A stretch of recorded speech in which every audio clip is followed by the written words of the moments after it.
capítulo 2, versos 1 a 12.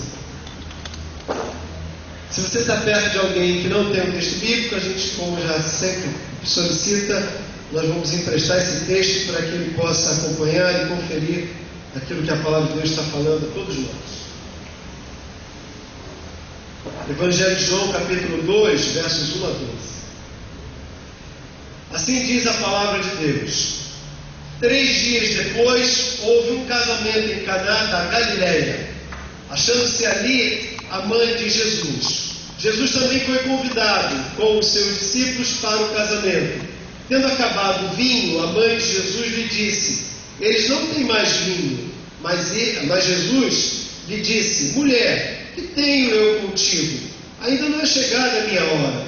Então ela falou aos serventes: fazei tudo o que ele vos disser.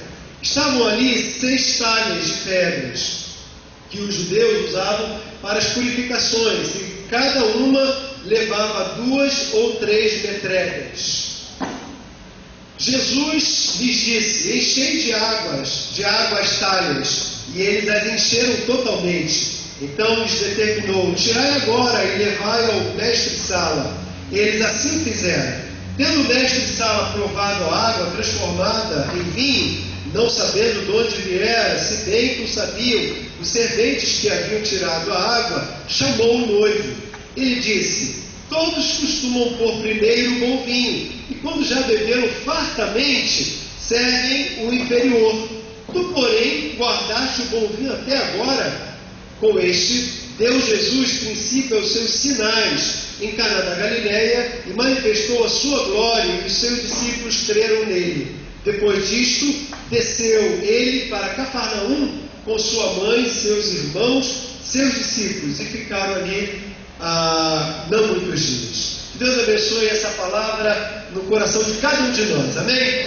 Vou convidar para pregar essa noite Claudinei e irmã Marta. Vem cá, é você mesmo. Ai, meu Deus do céu. A gente já combinou isso. Vocês vão começar a pregação, né? Nós vamos introduzir, irmãos, o tema dessa noite, que é intitulado Milagre de Jesus em sua vida. E para falar de milagres, a gente tem que entender o que é milagre. Nós chamamos 2 doutores em milagre, pós-graduados, pós-doutorados, etc, etc. Claudinei vai nos ajudar, começando com uma definição, a definição dele, que ele tem na mente, no coração, do que vem a ser milagre. E posterior, Marta vai compartilhar aquele milagre que tem na Bíblia que mais toca no coração. E aí você naturalmente vai identificar qual é o milagre bíblico que toca no seu coração. Vamos começar? Manda lá. Boa noite, irmãos. Boa noite. Eu entendo o milagre, segundo a palavra de Deus, de 2 formas. O milagre que Deus pode operar fisicamente, fazendo uso dos seus poderes, através da natureza, através da nossa vida, como aconteceu nos relatos bíblicos agora, que ele fala aqui no milagre do vinho, que ele transforma a água em vinho, como aconteceu a abertura do Mar Vermelho, como o sol parou, e enfim, tantos outros milagres físicos, naturais, né, que Deus usa a natureza em favor dos seus objetivos. Mas o maior de todos os milagres, e que eu mais vejo acontecer, é o milagre da salvação.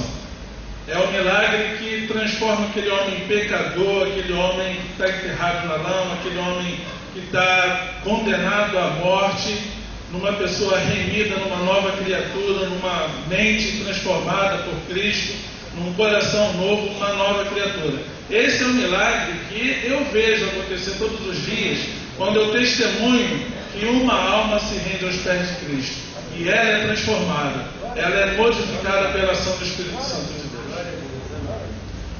Gente, Claudinei já disse tudo, né? Eu estava pensando também sobre isso que ele falou do milagre da salvação. Foi um dos maiores milagres que o Senhor Jesus fez aqui na terra, que foi morrer, né, e dar a sua vida por nós pecadores. E tem mais outros milagres que ele fez.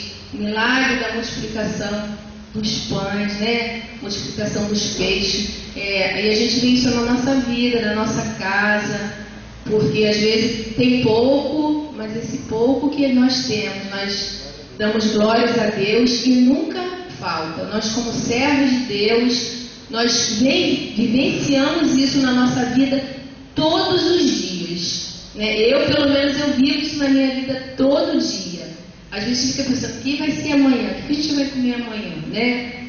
Às vezes a gente nem tem, mas o Senhor, na hora, Ele envia, Ele dá um jeitinho dele de Deus, que é poderoso e nos supre, né? Sobre todas as nossas necessidades. Vamos dar uma salva de palmas para esses irmãos aí. Obrigado, irmãos. Obrigado. Claudinei e Marta falaram grandes verdades. Aquilo que a gente não consegue fazer, que Deus faz, está caracterizado como uma marca clara, nítida, do poder de Deus.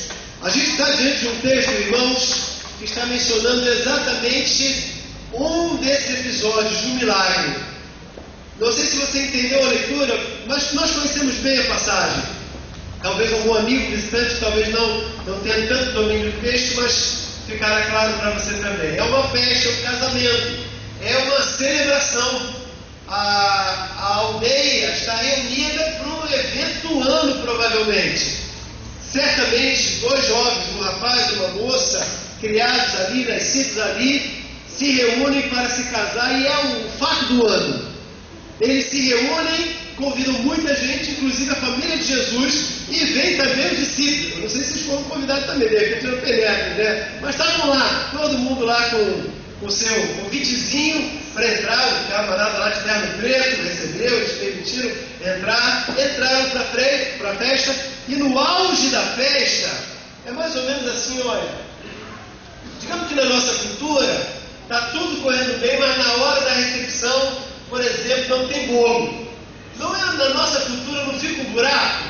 Teve o casamento, mas e agora? A gente vai comer o quê, né? Tem outras coisas, mas tem que ter o bolo, né? Com noiva desenhada ali, tipificado aquele bonequinho, decorado, porque tem todo o imaginário em torno de alguns elementos do casamento, inclusive do bolo, porque um casamento sem bolo fica faltando também. Na cultura judaica, casamento, festa, celebração sem vinho não tem sentido. Só que no meio da festa, quando a coisa estava ficando legal, o pessoal já estava à vontade, passando de mesinha em mesinha, o pessoal brincando, conversando, muita alegria, música alta, aquela celebração, cheiro de gordura no local. De repente, vem a notícia. Um cochicha daqui, o outro cochicha dali, e o problema está denunciado. Acabou o vinho. E eles então desesperados comunicam aos noivos embaraçadíssimos, sem saber como resolver aquilo. Maria, que percebeu o clima, interpretou os olhares, sentiu a angústia no coração dos serventes, daqueles noivos também, toma uma atitude. Ela toma uma atitude, vai a Jesus e então orienta os serventes: olha, façam tudo que ele mandar. E Jesus manda ver. Diz simplesmente: olha, pega aquelas taças que estão cheias de água ali, para o processo de purificação religioso, que virá mais adiante, use essas águas, apresentem essas águas para o mestre-sala e toca a festa. Foi assim mesmo, simplesmente o que ele mandou. Os serventes, sem entender, também não estavam entendendo nada, pegaram aquelas águas e no processo de pegar lá no canto, levar, entregar, apresentar aquelas taças cheias de água para o mestre de cerimônias, acontece enquanto vão obedecendo aquela orientação, indo, eles percebem e se dão conta do grande milagre que acontecera. Não tinham noção, mas o mestre de sala, sem saber dos fatos, eles tomam paz, um susto, e ele, escandalizado, ele indaga ao dono da festa, ao noivo: caramba, rapaz, você está maluco da cabeça? Todo mundo faz o contrário. Agora o pessoal já se encheu, já está todo mundo farto. E é agora que você vai dar um bom vinho, o melhor vinho de todo esse momento? E aí então sela-se e ratifica-se o primeiro milagre de Jesus no cenário de uma família. Olha, meus irmãos, eu escolhi hoje de manhã, estava falando com os irmãos sobre aquela série de mensagens dos nossos valores, falei sobre espiritualidade na família e abordei algumas coisas específicas do cotidiano de uma família. E a gente se encontra agora de novo diante de uma família que está em apuros, É o iniciozinho daquele casamento, mas já se encontram logo no início em apuros. Qualquer pessoa apontaria para aquele casal, olharia de canto de olho e falaria: esse casal, não sei não, ele começou com o pé esquerdo, esse casamento não vai longe não. Mas meus irmãos, porque eles convidaram Jesus, algumas coisas aconteceram que têm acontecido e que poderá acontecer na sua vida também. Milagres de Jesus em sua vida. A gente começa destacando esse texto, o milagre da abundância no que falta. Pode parecer incongruente, mas é exatamente o que Jesus quer fazer conosco no nosso cotidiano. Marta acabou de testemunhar na sua vida o milagre de um dia após outro, como Deus vai fazendo. E é esse milagre entre eles que ele quer realizar também. O milagre da abundância exatamente no que falta. O verso 3 está dizendo: tendo acabado o vinho, a mãe de Jesus lhe disse: eles não têm mais vinho. Está decretado uma falta, faltou o vinho. E naquela cultura, como já mencionamos, é alguma coisa essencial. Parece bastante com o texto lá do Antigo Testamento, de 2 Reis capítulo 4, quando uma viúva numa cidadezinha de Serepta, fora do arraial dos judeus, já entre a periferia próxima aos gentios, há uma miséria, uma fome em toda a região. Muitos anos atrás, no ministério do profeta Eliseu, ele é deparado com aquela mulher. Ela diz que não tem nada em casa, ela pede ajuda. Então, ela tem inclusive um problema familiar também muito grave, porque seu marido morreu, seus filhos por conta disso seriam vendidos para pagar as dívidas que o marido tinha, e ela então desesperada vai ao profeta, porque o seu marido era o ajudante daquele profeta. E Eliseu então pergunta: o que você tem em casa? E ela diz: eu não tenho nada. Depois ela diz: não, peraí, eu tenho um pouquinho de azeite, um pinzinho já de azeite, está acabando. Então ele orienta: pega entre os seus amigos, com seus filhos, todas as latas que você puder, as vasilhas que você puder, e você use esse azeite, enche de vasilha em vasilha. O azeite está acabando? Está acabando. Vai enchendo vasilha em vasilha e depois volte aqui. E aí o milagre da multiplicação. Meus irmãos, Claudinei e Marta nos apontaram: quando acabam as possibilidades humanas, e essas possibilidades humanas são socorridas por Deus, acontece então um milagre. Pode ser um câncer, pode ser uma crise financeira, pode ser uma separação conjugal, pode ser a perda de um emprego, pode ser um caos na sua vida emocional, psíquica. Pode ser um grande pecado que você tem que lutar para vencê-lo, seja o problema que for. Se você colocá-lo nas mãos certas, o pouco se transformará em muito. E olha, meus irmãos, quando Deus fez isso lá em Serepta, milhares de anos atrás, e faz agora nesse texto que estamos acabando de ler, sabe o que acontece nessa festa lá na Judeia? Na vila chamada Galileia? Meus irmãos, quando Jesus transforma aquele vinho, há tanto vinho que abasteceria aquela festa e mais 2 outras festas, pelo que os comentaristas mencionam. Porque Deus, quando Ele recebe das nossas mãos o nosso pedido de socorro, quando você com fé coloca o seu pouco nas mãos de Deus, Ele faz exatamente esse milagre. É o milagre da abundância naquilo que falta. Ele transforma o seu problema em bênção. Por isso, não haveria outro endereço melhor, senão o endereço chamado Jesus, para você colocar nessa noite o seu problema, a sua angústia, a sua interrogação, o seu vazio. Se você colocar a sua escassez nas mãos de Jesus, der a Ele a oportunidade de transformar o seu viver, transformar a sua situação, obedecer às orientações dele. Maria disse: fazei tudo o que Ele vos mandar. Se você fizer tudo o que o Senhor Jesus lhe mandar.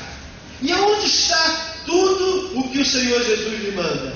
Está, meus irmãos, nessa palavra, neste livro. Aqui está tudo o que você precisa para resolver o seu problema com Deus, para equacionar a sua escassez. Nós não estamos lhe prometendo que se você seguir a Jesus, obedecer ao Senhor Jesus e entregar sua vida a Jesus, você não terá mais problemas.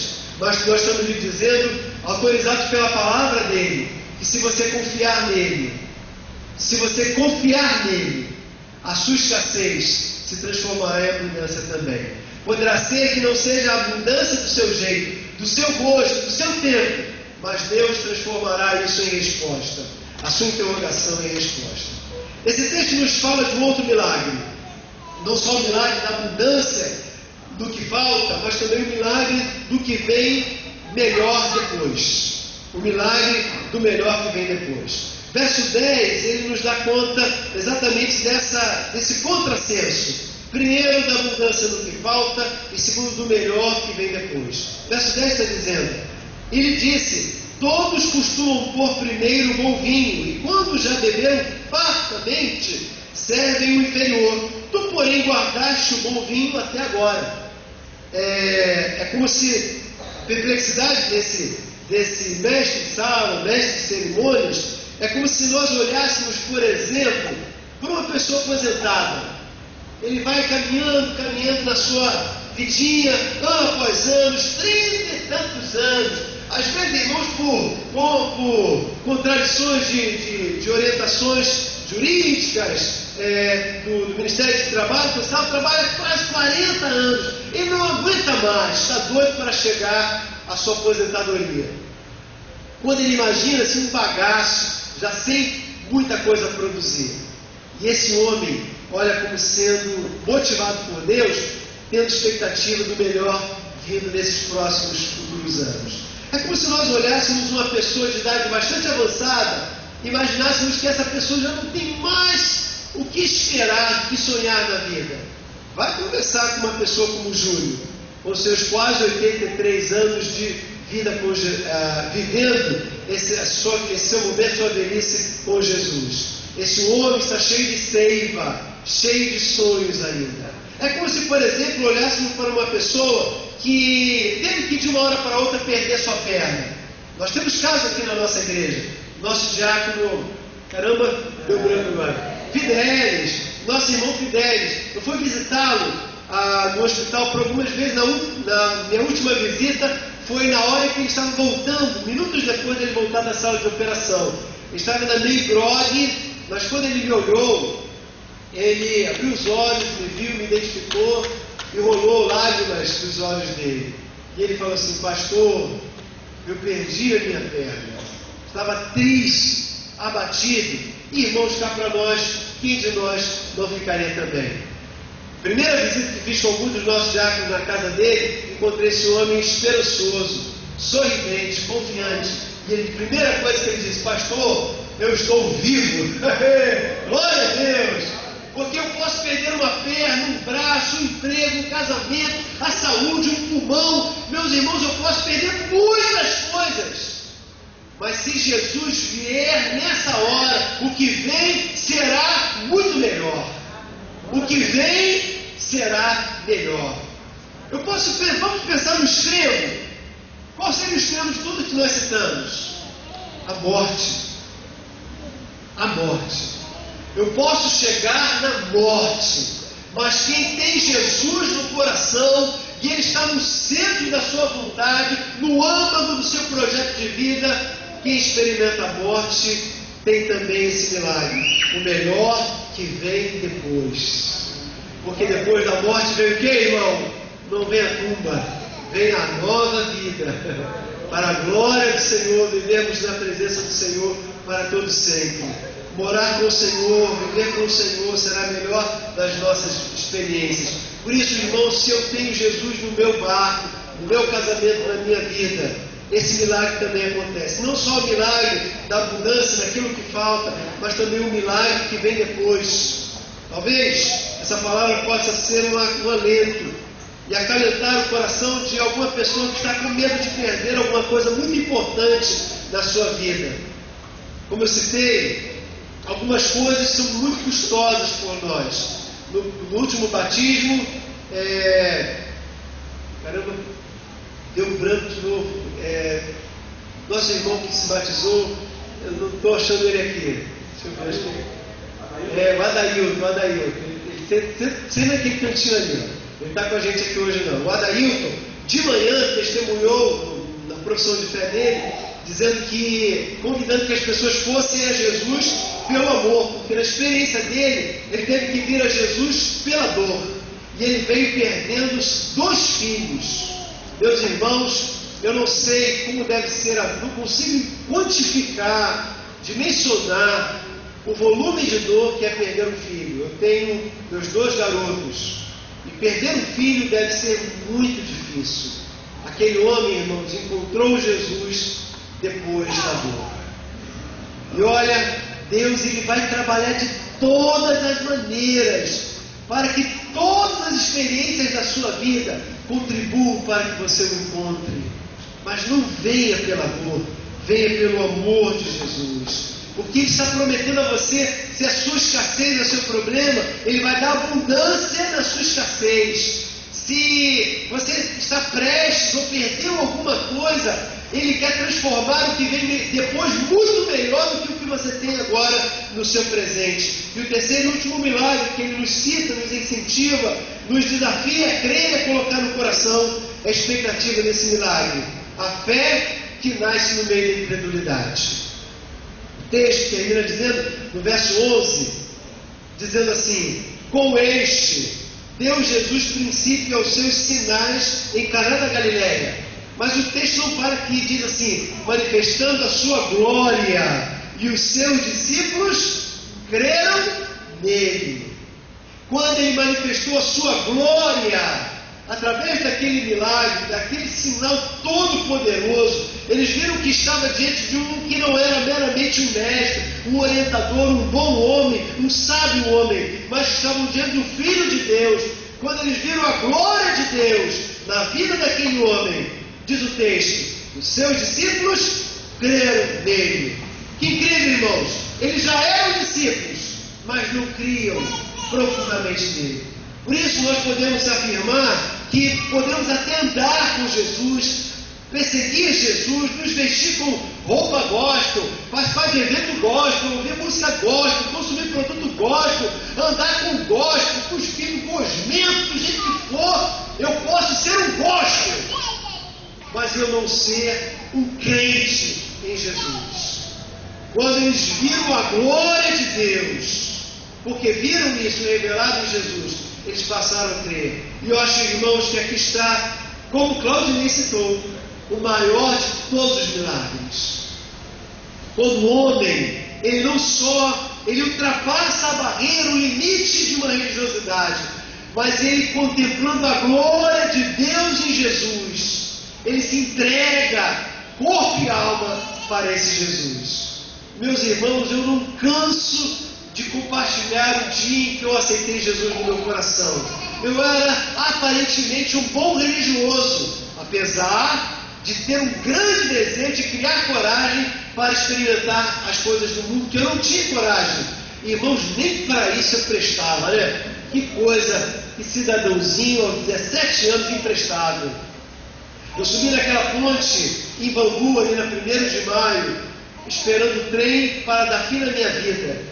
Mas perdi a coragem até para isso, né? Desci frustrado. E aquilo foi o início, o estopim para eu me jogar nos braços de Jesus.